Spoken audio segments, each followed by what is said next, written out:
주님봉헌 축일에 보내드리는 오늘의 강론. 부산교구 만덕성당 주임 김수원 바오로 신부의 강론을 들으시겠습니다.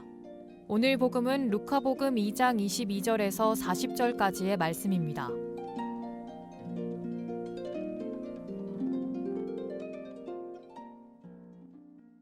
모세의 율법에 따라 정결례를 거행할 날이 되자 예수님의 부모는 아기를 예루살렘으로 데리고 올라가 주님께 바쳤다. 주님의 율법에 태를 열고 나온 산의 아이는 모두 주님께 봉헌해야 한다고 기록된 대로 한 것이다. 그들은 또한 주님의 율법에서 산 비둘기 한 쌍이나 어린 집 비둘기 2마리를 바치라고 명령한 대로 제물을 바쳤다. 그런데 예루살렘에 시메온이라는 사람이 있었다. 이 사람은 의롭고 독실하며 이스라엘이 위로를 받을 때를 기다리는 이였는데 성령께서 그 위에 머물러 계셨다. 성령께서는 그에게 주님의 그리스도를 뵙기 전에는 죽지 않으리라고 알려주셨다. 그가 성령에 이끌려 성전으로 들어갔다. 그리고 아기에 관한 율법의 관리를 준수하려고 부모가 아기 예수님을 데리고 들어오자 그는 아기를 두 팔에 발아안고 이렇게 하나님을 찬미하였다. 주님, 이제야 말씀하신 대로 당신 종을 평화로이 떠나게 해 주셨습니다. 제 눈이 당신의 구원을 본 것입니다. 이는 당신께서 모든 민족들 앞에서 마련하신 것으로 다른 민족들에게는 계시의 빛이시며 당신 백성 이스라엘에게는 영광입니다. 아기의 아버지와 어머니는 아기를 두고 하는 이 말에 놀라워하였다. 시므온은 그들을 축복하고 나서 아기 어머니 마리아에게 말하였다. 보십시오. 이 아기는 이스라엘에서 많은 사람을 쓰러지게도 하고 일어나게도 하며 또 반대를 받는 표징이 되도록 정해졌습니다. 그리하여 당신의 영혼이 칼에 꿰 찔리는 가운데 많은 사람의 마음속 생각이 드러날 것입니다. 한나라는 예언자도 있었는데 퍼누엘의 딸로서 아세르 지파 출신이었다. 나이가 매우 많은 이 여자는 혼인하여 남편과 7해를 살고서는 84살이 되도록 과부로 지냈다. 그리고 성전을 떠나는 일 없이 단식하고 기도하며 밤낮으로 하느님을 섬겼다. 그런데 이 한나도 같은 때에 나와 하느님께 감사드리며 예루살렘의 속량을 기다리는 모든 이에게 그 아기에 대하여 이야기하였다. 주님의 법에 따라 모든 일을 마치고 나서 그들은 갈릴레아에 있는 고향 나사렛으로 돌아갔다. 아기는 자라면서 튼튼해지고 지혜가 충만해졌으며 하느님의 총애를 받았다. 부산 평화방송 애청자 여러분 안녕하십니까? 오늘은 예수님께서 탄생하신 지 꼭 40일째 되는 날로서 아기 예수님을 성전에 바친 날을 기념하는 주님 봉헌 축일입니다. 이 축일의 기원은 요셉과 마리아가 구약의 율법에 따라 하나님의 성전에 아기 예수님을 봉헌한 데서 유래합니다. 이 봉헌은 예수님의 십자가상에서 그 절정을 이룹니다. 예수님께서는 당신의 십자가와 부활을 통해서 인간을 죄와 죽음의 속박에서 해방시키셨습니다.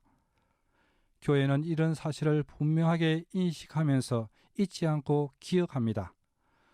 오늘 미사의 본기도에서도 사람이 되신 외아드님께서 오늘 성전에서 봉헌되셨듯이 저희도 깨끗한 마음으로 하느님께 저희 자신을 봉헌하게 하소서 하고 기도했습니다. 즉 인간의 자유와 구원을 가능케 한 예수님의 고귀한 봉헌을 기억하고 감사드리고 아울러 우리도 예수님을 본받아 자신을 봉헌할 것을 다짐하면서 그 봉헌을 하나님께서 기쁘게 받아주시기를 기원하는 것입니다. 그렇습니다. 우리는 예수님의 봉헌 덕분으로 죄와 죽음의 세력에서 벗어났습니다. 그러나 세상을 보면 여전히 죄와 죽음의 세력이 그 위세를 떨치고 있습니다.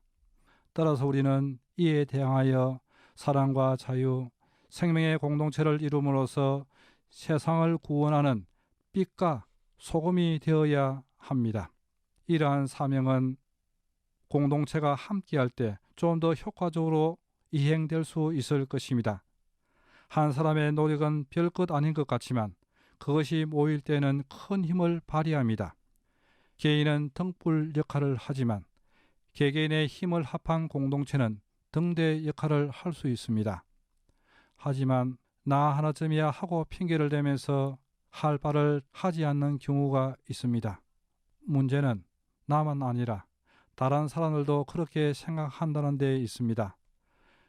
자신이 가진 바를 나누기 싫어서 꼭 움켜쥐고 있다면, 꼭 필요한 봉헌과 헌신 그리고 희생을 끓인다면 예수님의 봉헌의 의미가 퇴색될 것입니다.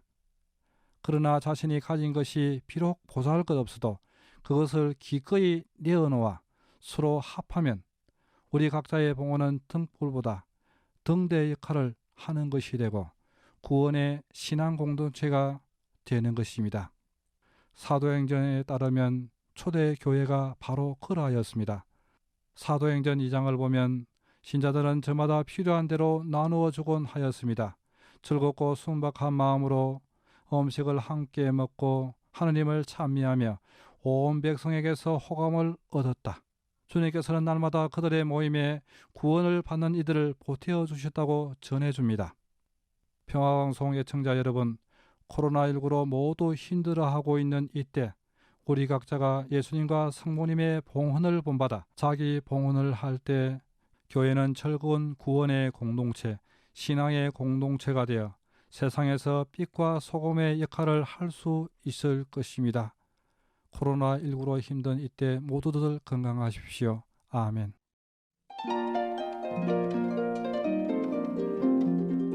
지금까지 부산교구 만덕성당 주임 김수원 바오로 신부의 강론을 들으셨습니다.